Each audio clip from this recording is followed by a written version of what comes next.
And we thought that the Brighton-Manchester United game had finished in a draw as well, the full-time whistle going. However, VAR would tell the referee to take a look at a penalty shout. The referee then gave it. United converting the spot kick to make it 3-2.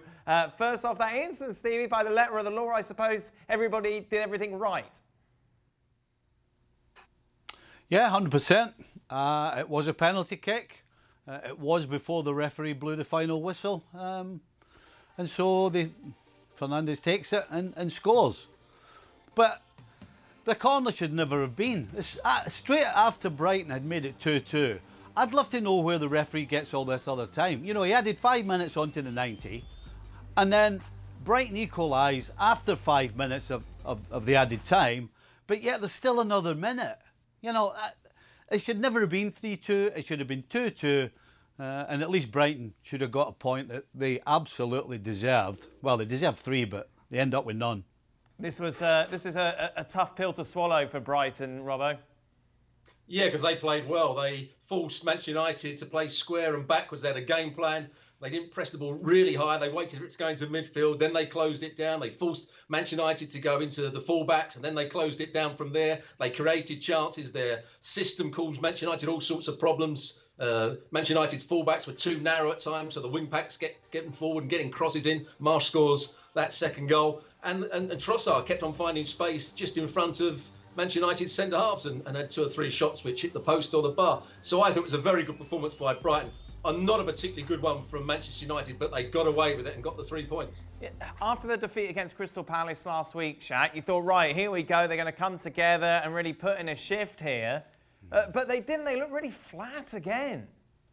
Once again. And the old cliche, as we keep saying on this show, you give players an excuse to be poor.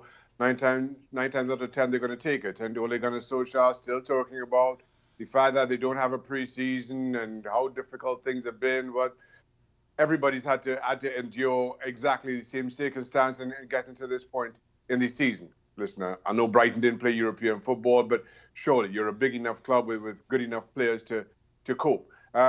Saying so, Brighton was simply outstanding, and how they come away with none, with no points after hitting the woodwork 5 times and conceding a penalty in the 100th minute of the game is beyond me and beyond them. Manchester United have not been good. I think the only thing you cling to, if you're in that dressing room or a United fan, is that we played poorly and we got 3 points. You're going to have to do that at different points during the course of a season. You just hope it's not this early or against teams like Brighton where you figure you should be better. Well, that's the way you spin it, obviously, Stevie. You know, we didn't play our best today, but we got the win. Let's turn the page and move on. Is it that easy to do? Have we seen enough from United in these opening matches to suggest that they can kick on? Not really, no. This looks like the pre-shutdown Manchester United. You know, what we got after the restart was a signing in Fernandes, who was absolutely exceptional. Pogba looked like Pogba, and Harry Maguire was absolutely marshalling the defence and looked like a rock. Every one of those 3 who I thought were the difference of a great Man United have all disappeared. Harry Maguire looks he's running around with Craig Burley on his shoulders. I mean, Pogba, he looks disinterested. And I don't know what's happened to Fernandes. You know, yes, he scored the penalty and he's whipped a free kick in. But the Fernandes we knew when he came is an actual open play, was getting in gaps and having shots and playing people in and just mesmerising us. He's kind of disappeared a little bit as well. So Man United, I'm not so sure they can just put this down to, oh, well, it was one of those days, because it was another one of those days. Now, Ed Woodward, of course, has been taking the brunt of the criticism, Robbo, for not bringing in new faces in the transfer window. However, Solskjaer has got this squad and he needs to start coaching them, doesn't he? Absolutely. Every time they play poorly, it's for the same reasons. You know, Stevie would tell us, Shaka said, you have to earn the right to play. And Manchester United, when they play poorly, it looks like they think they can play out from the back, they can play slowly, they can play into midfield, get it back. When you start a game, if Brighton want to press the ball and make it difficult for you, you have to go over the top. Spin the opposition round. Martial doesn't want to make a run forward. He wants to come short.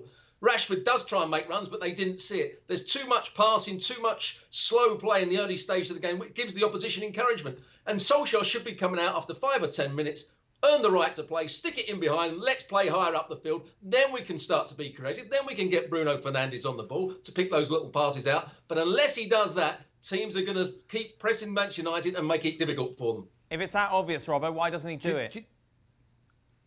Well, perhaps he doesn't see it. That's the problem. I think everybody else can see it. Maybe he doesn't see it, or maybe the players aren't taking any notice of him. Do you know what as well? That he doesn't change. When do you ever really see Man United squeezing the opposition that way all the other big sides do? You never see it. They sit back. And the problem they have is when they sit back, you've got two guys in Fernandes and Pogba who are not particularly good at getting the ball back. And the one that's better at it, and Matic, is sat away back in front of the back four, so they can't stop anybody getting at them. And they keep turning up and keep doing the same thing, sitting off and letting teams play around them. He's got to change something. I think the reason that they have to do that, Stevie, is because they have no pace in the centre half position. So every time they play high, one ball over the top, and all of a sudden Maguire, as you describe him, carrying Craig Burley on his back, can't make any ground up. You've got Shaw on one side, Wan-Bissaka on the other, who's quick, but has been a shadow of his former self. And all of a sudden, this is a defense that doesn't know what they're doing, that looks suspect. And what you see in response is that midfield that played so high up, and Bruno Fernandes, who tucked right in behind the front three, they all start to drop naturally themselves. It was Bruno Fernandes who didn't track his man for the second goal that Brighton scored. Bruno Fernandes, who somehow has a defensive duty inside Manchester United's own box. So that speaks to a lack of confidence by the midfield, by the entire Manchester United midfield in their defense. They start dropping deeper. There's bigger gaps between them and the front three, and they just get exploited. Thanks so much for watching ESPN on YouTube. And for more sports highlights and analysis, be sure to download the ESPN app. And for premium content and live streaming, subscribe to ESPN Plus.